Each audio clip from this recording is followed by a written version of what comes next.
ওই হরিণটাকে আবার হাড্ডি গুড্ডি এক জায়গা করে বললেন কুম বিজনিল্লাহ, ও হরিণ তুমি আবার জিন্দা হয়ে যাও আল্লাহর হুকুমে।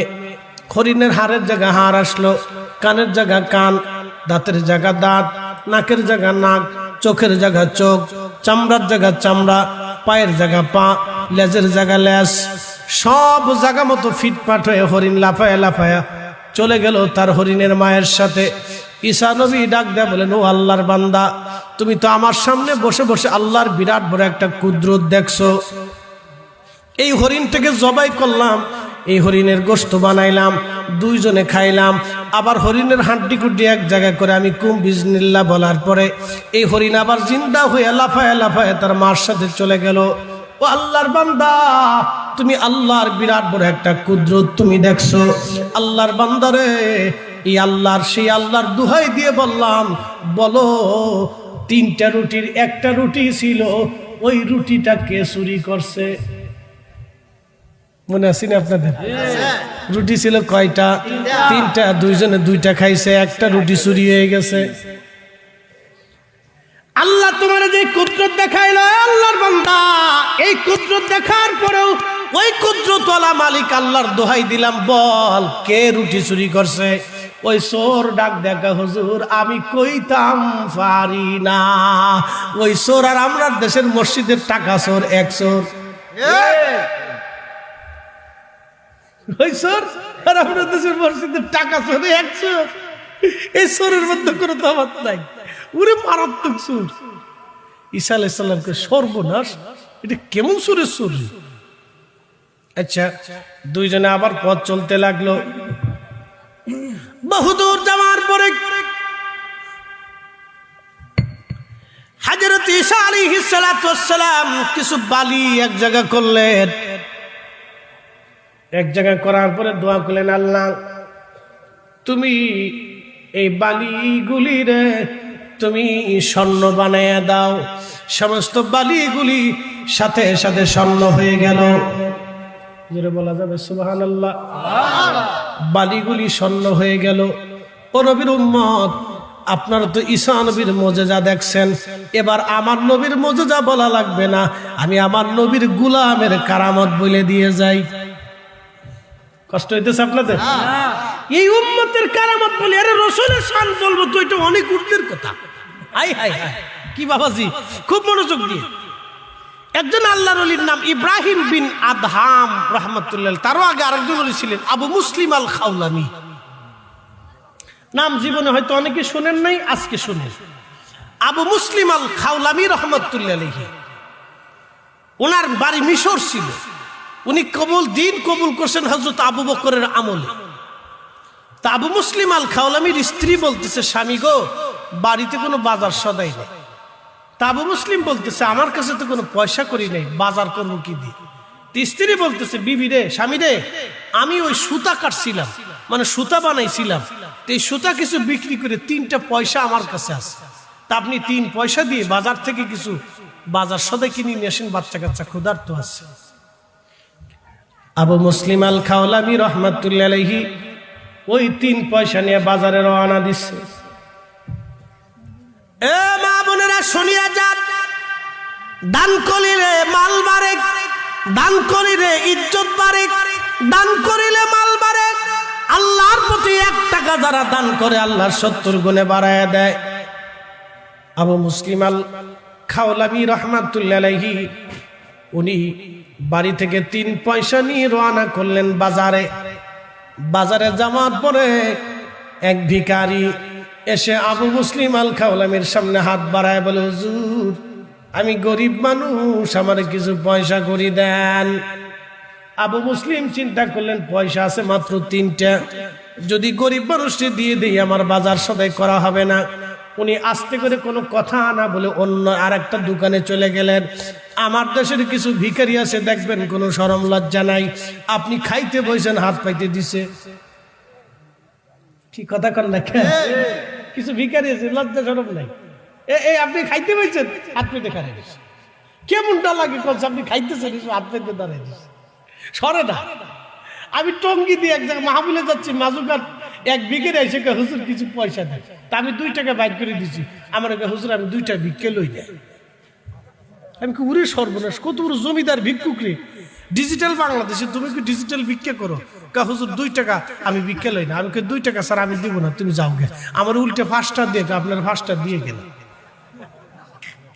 কোন তো মান সম্মানের ইজ্জত প্লাস্টিক না, ইজ্জত একবারে জাগার উপরে প্লাস্টিক হয়ে যেতেছে। আমি চিন্তা করলাম সর্বনাশ, আমার তো ইজ্জত খেয়ে ফেলছে রে।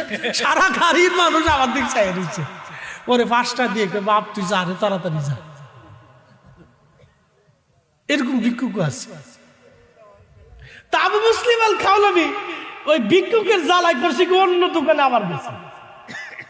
যাওয়ার পরে ভিক্ষুক পাস ছাড়ে না, আবার সামনে গেছে। হুজুর আবার কিছু ভিক্ষা দেন। আবু মুসলিম আল খাওলামি রহমাতুল্লাহ আলাইহি ওই 3 পয়সা ভিক্ষুকরে দিয়ে দিচ্ছে। কিন্তু বাজার করবে কি চিন্তায় মগ্ন। পয়সা তো সব ভিক্ষুকরে দিয়ে দিলাম, এখন কোথা থেকে বাজার পাবো? চিন্তা ভাবনা করে চিন্তা করলো, যা করে খোদায় ওই শহরের কিছু করাত দিয়ে যারা কাঠ কাটে, দেখবেন কুড়া আছে, কাঠের কুড়া আছে না, কাঠের গুড়া, এই গুড়াগুলি সংগ্রহ করলেন। কিছু বালিয়ার গুড়া সংগ্রহ করে বাজাইয়া ব্যাগের ভিতর ভরিয়া বান্ধিয়া মুখ বাঁধিয়া আবু মুসলিম আল খাওলামি হাতে করে রওনা দিছে। বাড়ি যাইয়া ঘরের দরজায় সালাম দি ওই কুড়া আর বালির বস্তাটা আস্তে করে নিক্ষেপ করে দিয়ে আবু মুসলিম রওনা হয়ে গেছে। পিছনের দিকে আর তিনি তাকান নাই। রাত্রিবেলা বাড়ি গেছে, সারাদিন না খাওয়া চিন্তায় মগ্ন। এই রাত্রিবেলা বাড়ি আসলাম, আমি বাজার সদাই করলাম না, কুড়া কাঠের গুড়া আর বালি দিয়ে গেলাম, তাহলে কি হবে? আজ আমার স্ত্রী আজকে কি রাগ করে কিনা কি হয়? আমি আবু মুসলিম আল খাওলামি রাত্রিবেলা শরমে শরমে ঢুকছে। স্ত্রী ডাক ডাকে, স্বামী গো সকালবেলা বাজার দিয়ে কই গেছিলেন, সারাদিন আসলেন না কেন? আপনার জন্য সুন্দর রুটি বানাইছি, আপনি যে আটা দিয়ে গেছিলেন এই আটার মতো এত সুন্দর আটা আর আমরা কোথাও পাই নাই। আপনি যেই দোকান থেকে আটা কিনছিলেন আগামী থেকে সেই দোকান থেকে আটা কিনবেন, এই দোকানের আটা বড় মজার আটা। চিৎকার মেরে জোরে বলেন আল্লাহু আকবার। দিয়ে গেছে কি বালি, হয়ে গেছে আটা। আটা বানাইছে কে? জোরে কোন না, কে বানাইছে? স্ত্রী কে স্বামী রে, এত সুন্দর আটা তো জীবনে পাইছি না। আবু মুসলিম আল খাওলামি হ্যাঁ, সামনে থেকে ওই দোকানদারের কাছ থেকে আটা আনতে,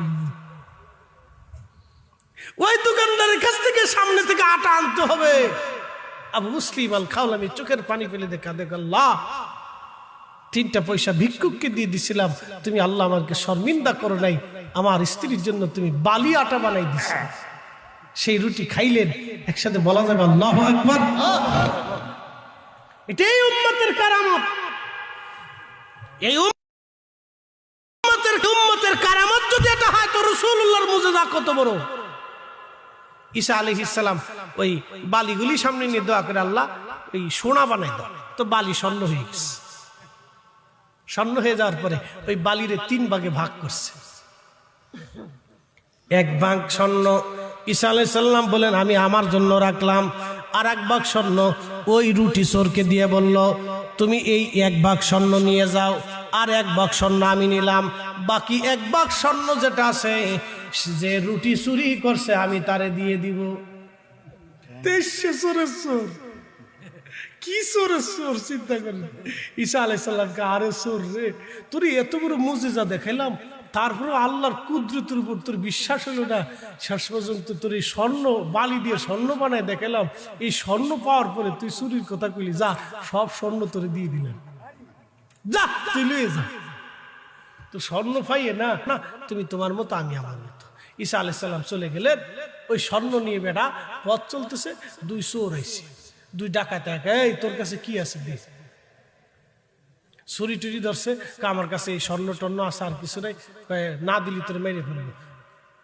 কারণ ওই 2 জন পরামর্শ করে, কেন ওরে মাইরে ফেলে দিয়ে যাই, না মারলে তো ও পরে কয়ে দিবে না, ঝামেলা আছে, ওর হত্যা করে ফেলবে। কারণ ওই চোরে কয়, এক কাজ করো, আমি তো 1 চোর, তোরাও আর 1 চোর, তাহলে এক কাজ কর, আমরা 3 জনে এই স্বর্ণ ভাগাভাগি করে নিয়ে যাই, তাহলে আমারও মারার দরকার নেই, আমি জানে বেঁচে গেলাম, তোরাও সোনা দানা পাইলি, আমিও কিছু পাইলাম।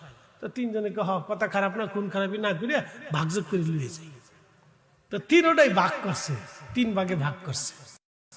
এখন আস্তে আস্তে আস্তে আস্তে পথ চলতে চলতে চলতে চলতে বহু দূর আসছে।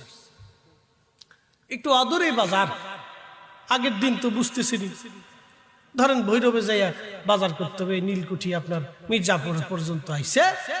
আসার পরে একটাই কয়, ওই বাজার তো বহু দূরে, তা আমরা এক কাজ করি, আমরা দুজন বিশ্রাম করি, তুই যা বাজার থেকে একজনে এই রুটি টুটি কিনে নিয়ে গিয়ে পরে ভাগযোগ করে খাই, খাই এটে তিনজনে ভাগযোগ করে পরে চলে যাবে। তো যেটা রুটি কিনতে যাইতেছে হ্যাঁ মনে মনে কয়, আজকে পাইছি এই রুটির ভিতরে বিষ মিশিয়ে নিয়ে আসবো, ওখানে বিষ খাওয়াইয়া দুইজনের সব সোনা আমি লয়ে যাবো।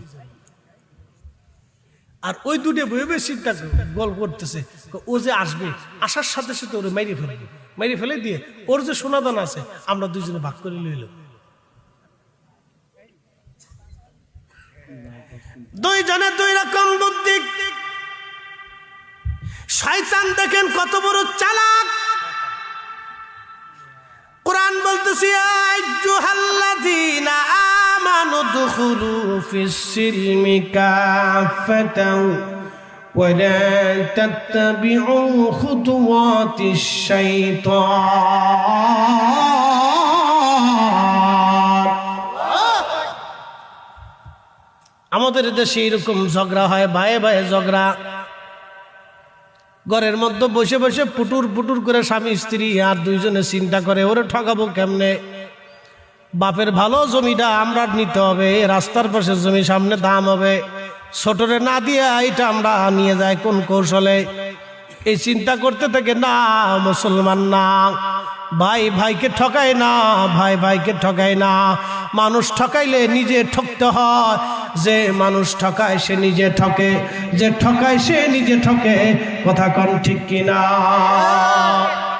এই ঘটনার থেকে বুঝে যান, ওই রুটি আনার জন্য ওই লোকটারও আনা, ও মনে মনে চিন্তা, ওদেরকে বিষ খাওয়াই মাইরা সব স্বর্ণগুলো আমি নিয়ে যাব। আর ওরা দুইজন বসে বসে চিন্তা করে, ওরে মাইরা আমরা ওর ভাগটা নিয়ে যাব। আর দুইজনের দুইজন মনে মনে চিন্তা করে, ওই একটারা মারার পরে বাকি যে এটা থাকবে ওটা আমি আগে মেরে ফেলবো। সবার চিন্তা সবাইকে মেরে ফেলবে আর সোনা দানাগুলি নিয়ে যাবে। সবাই চিন্তা করতে লাগলো। আল্লামা ইমাম জৌজি রহমাতুল্লাহ তার কিতাব 900 বছর আগে লিখতেছেন, হযরত ঈসা রুহুল্লাহ আলাইহিস সালাম চলে আসার পরে ওই তিনজন তারা এই স্বর্ণ নিয়ে পারাপারি শুরু করে দিল। ওই লোকটা বাজারে গেছে খাবার কেনার জন্য, খাবার কিনিয়া লোকটা ওই খাবারের সাথে বিষ মিশাই নিয়ে আসছে। এরা দুইজন ওই লোকটা আসার সঙ্গে সঙ্গে এরা দুইজন তাকে হত্যা করে ফেললো। আর হত্যা করার পরে এরা বলতেছে, ওরে তো আমরা মেরে ফেললাম, এখন আমরা খাওয়া দাওয়া করি। খাওয়া দাওয়া শেষ হয়ে যাওয়ার পরে আমরা দুইজন ভাগ বাটোয়ারা করে নিয়ে যাব। দুইজন রুটি খাওয়ার পরে বিষ মিশানো খাবার খাওয়ার পরে ওই দুইজনও মৃত্যুর করে ঢলে পড়ে গেল। তিনটা লাশ পড়ে আছে, স্বর্ণের জায়গা স্বর্ণ, লাশের জায়গা লাশ। একদিন মাটির ভিতরে হবে ঘরে মনামা, কেন বান্দ দালাল ঘর, মনামার কেন বান্দ দালাল ঘর। কি কথা বলেন ঠিক কিনা? হযরত ঈসা নবী ওই রাস্তা দিয়ে যাওয়ার সময় দেখে স্বর্ণের জায়গা স্বর্ণ পড়ে আছে, তিনটা লাশ স্বর্ণের ভাগাভাগি নিয়ে পড়ে আছে। আজ কেউ স্বর্ণদান না পেল না। ও আমার মির্জাপুরবাসী, ভাইয়ে ভাইয়ে ঝগড়া করবেন না, বাতিজা চাচা ঝগড়া করবেন না, মামু ভাগ্নে ঝগড়া করবেন না, প্রতিবেশীরা জমি জমা নিয়ে সম্পদ নিয়ে ঝগড়া করবেন না, হাঁস কবুতর নিয়ে ঝগড়া করবেন না। এগুলি আল্লাহর নবীর বড় পছন্দের কাজ ছিল। আল্লাহর নবী বলছেন, উম্মত কেউ যদি নামাজ রোজা করিয়াও হজ যাকাত করিয়া মারা যায় আর প্রতিবেশী যদি তার দ্বারা কষ্ট পায়, ওই লোকটা আল্লাহর জান্নাতে যাবে না।